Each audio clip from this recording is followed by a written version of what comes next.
हमारी संस्कृति हमारे संस्कार सदा रहें हमारे साथ। अभी सब्सक्राइब करें। नमस्कार। श्रीमद् भगवद गीता महाभारत के भीष्म पर्व का एक भाग है, जिसमें भगवान श्री कृष्ण ने अर्जुन को युद्धभूमि में उपदेश दिया। यह उपदेश केवल अर्जुन के लिए नहीं था, बल्कि संपूर्ण मानवता के लिए है। गीता में जीवन, धर्म, कर्तव्य, आत्मा, मोक्ष, भक्ति, ज्ञान और कर्म के रहस्य को समझाया गया है। आइए अब विस्तार से गीता सार को 18 अध्यायों के आधार पर समझते हैं। अर्जुन विषाद योग अध्याय 1, जिसका विषय है अर्जुन का मानसिक द्वंद्व। सार: युद्ध भूमि में अर्जुन अपने रिश्तेदारों, गुरु और सगे संबंधियों को देखकर मोहग्रस्त हो जाता है। वह सोचता है कि अपनों को मारकर कोई भी विजय व्यर्थ है। इस मानसिक पीड़ा को ही विषाद कहा गया है। स्थिति: युद्धभूमि में अर्जुन का मोह। श्लोक: दृष्ट्वेम स्वजनम कृष्ण युयुत्सु समुपस्थितम सीदंती मम गात्राणि मुखं च परिशुष्यति 1.28।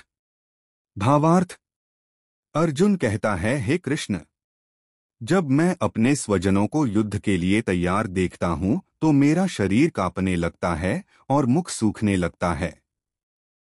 सांख्य योग अध्याय 2। यह आत्मा का ज्ञान और कर्म का सिद्धांत पर आधारित है। सार: श्री कृष्ण अर्जुन को आत्मा के शाश्वत स्वरूप का ज्ञान देते हैं। आत्मा न मरती है, न जन्म लेती है। साथ ही वे उसे निष्काम कर्मयोग, फल की अपेक्षा बिना कर्म की शिक्षा देते हैं। आत्मा का ज्ञान और निष्काम कर्म का उपदेश। श्लोक: न त्वेवाह जातु नासन न त्व नेमे जनाधिपाः न चैव न भविष्यामः सर्वे वयमतः परम 2.12। भावार्थ: ना तो मैं कभी न था, ना तुम, ना ये राजा और ना ही आगे हम कभी नहीं होंगे। हम आत्मा हैं, अमर और अजर। श्लोक: कर्मण्येवाधिकारस्ते मा फलेषु कदाचन मा कर्मफल हेतुर्भूर्मा ते संगोस्त्व कर्मणि 2.47। भावार्थ: तेरा अधिकार केवल कर्म करने में है, फल पर नहीं। इसलिए फल की चिंता किए बिना कर्म कर। कर्म योग अध्याय 3। इसमें कर्म करने का महत्व समझाया गया है। सार: श्री कृष्ण बताते हैं कि कोई भी मनुष्य कर्म किए बिना नहीं रह सकता। इसलिए कर्तव्य कर्म करो, परंतु फल की चिंता मत करो। निष्काम कर्म ही श्रेष्ठ है।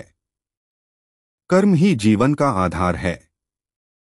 श्लोक: न ही कश्चित् क्षणमपि जातु तिष्ठत्य कर्मकृत कार्यते ह्यवशः कर्म सर्वः प्रकृतिजैर्गुणैः 3.5। भावार्थ: कोई भी व्यक्ति एक क्षण के लिए भी बिना कर्म के नहीं रह सकता। प्रकृति के गुण सभी को कर्म करने के लिए प्रेरित करते हैं। ज्ञान कर्म संन्यास योग अध्याय 4 दिव्य ज्ञान और कर्म के संतुलन के विषय में है। सार: भगवान कहते हैं कि उन्होंने यह ज्ञान पहले सूर्य को दिया था। वे अवतार क्यों लेते हैं, इसका रहस्य भी बताते हैं। जब जब धर्म की हानि होती है, वे ज्ञान और भक्ति के महत्व को बताते हैं। अवतार, ज्ञान और कर्म का रहस्य।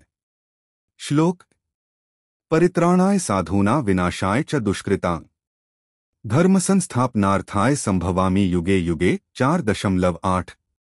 भावार्थ: मैं प्रत्येक युग में धर्म की स्थापना के लिए, सज्जनों की रक्षा और दुष्टों के विनाश के लिए प्रकट होता हूँ।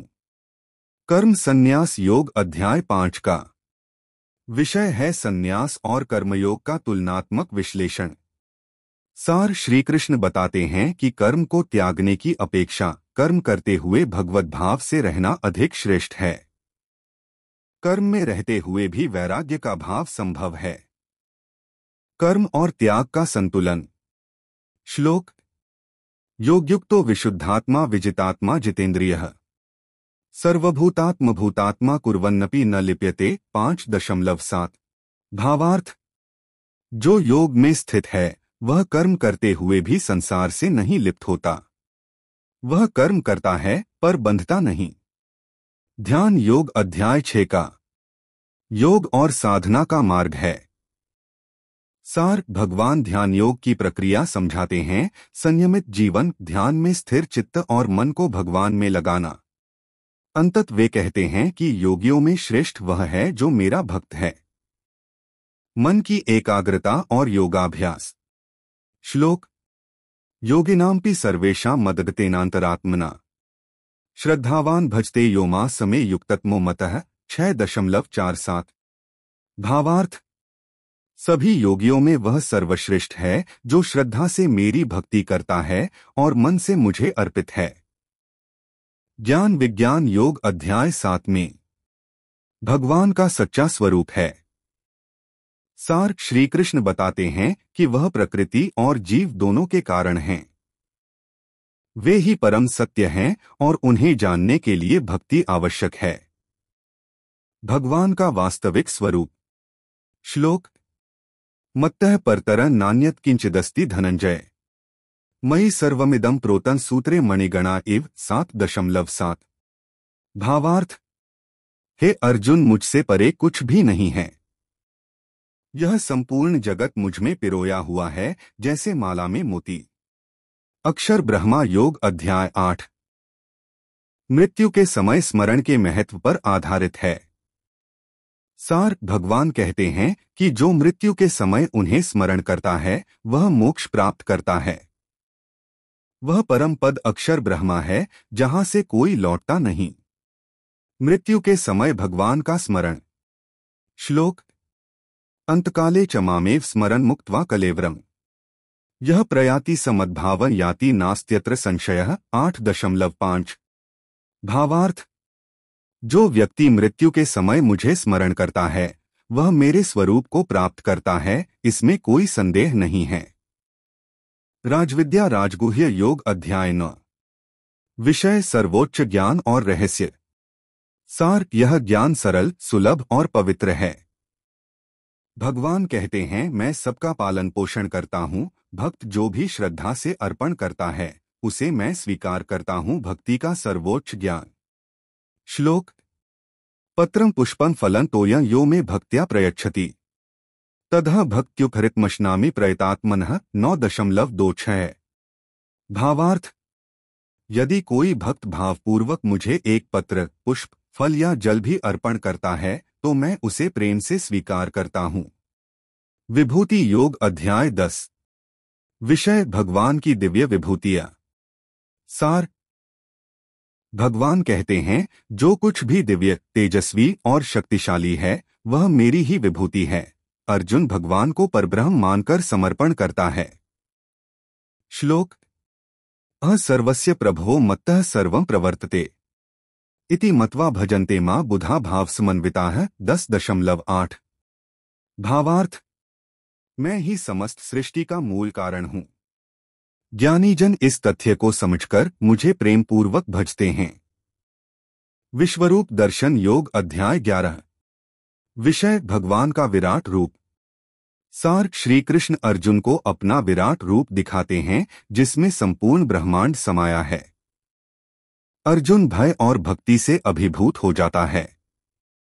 श्लोक। दिवि सूर्यसहस्रस्य भवेद्दिव्यपदुत्थिता यदि भाः सदृशी सा स्याद्भासस्तस्य महात्मनः 11.12। भावार्थ।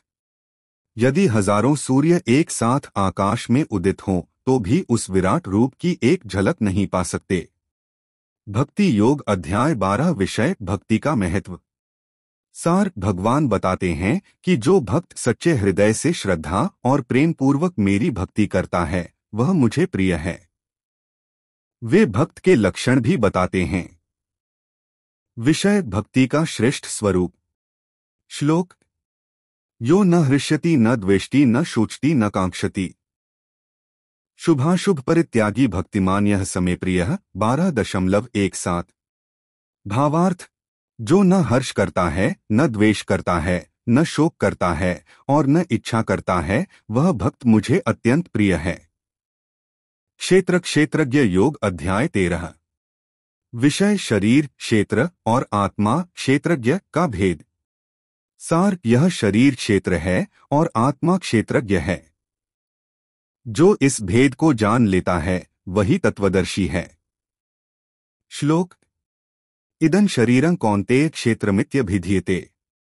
एतद्यो वेत्ति तं प्राहुः क्षेत्रज्ञ इति तद्विदः 13.2। भावार्थ। यह शरीर क्षेत्र है और जो इसे जानता है वह क्षेत्रज्ञ है अर्थात आत्मा है। गुणत्रय विभाग योग अध्याय 14।